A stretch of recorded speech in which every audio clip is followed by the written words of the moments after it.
রথযাত্রা উৎসবমুখর পরিবেশ চারিদিকে। এরই মধ্যে আমাদের উধারবন শ্রী শ্রী জগন্নাথ সিং কলেজের নিকট থেকে রথযাত্রা বেরোচ্ছে। সবাই দাঁড়িয়ে আছেন, রথের রশিতে টান দেবেন। তো এখানে আছেন, আপনার ভালো নাম? দীপ ভট্টাচার্য। আচ্ছা, তো আমি NE24 এর পক্ষ থেকে নিহারকান্তি রায় আপনাকে জিজ্ঞেস করছি, এই রথযাত্রা সম্পর্কে কিছু বলুন। অ্যাকচুয়ালি আমাদের রথযাত্রাটা 2016 থেকেই শুরু হয়েছে। এই রথ আমাদের 2016 থেকেই চলে আসছে। আর তাছাড়া আমাদের এখানে রথযাত্রা উপলক্ষে প্রত্যেক বছরই এরকম বের হয়ে থাকে। দুপুরবেলা প্রসাদের ব্যবস্থা থাকে, রথের পরেও প্রসাদের ব্যবস্থা থাকে। 2016 থেকেই এটা চলে আসছে। প্লাস হচ্ছে রথযাত্রার মধ্যে আমাদের দুটো রথযাত্রা হয়।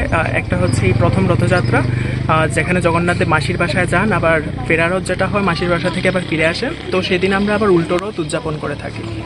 তো সেই উদযাপনকেই কেন্দ্র করে আমাদের এই রথযাত্রা হয়ে থাকে।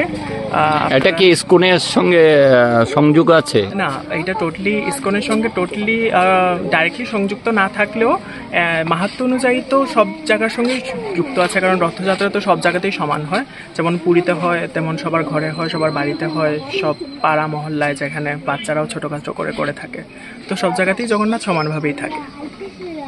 আচ্ছা, তো আজকের এই এখান থেকে রথযাত্রা বেরোবে, কোথায় কোথায় মানে অতিক্রম করবে একটু যদি বলুন। আমরা মোটামুটি এখান থেকে বাজারঘাট ব্রিজটা অবধি যাই, দেন আমরা উল্টো দিকে আবার ওই ঠিক দয়াপুরের শনি মন্দির যেটা আছে, আর কাটিপুর এইদিকে বাগানের অবধি শনি মন্দিরটা, ওই শনি মন্দিরটা অবধি যেয়ে থাকি।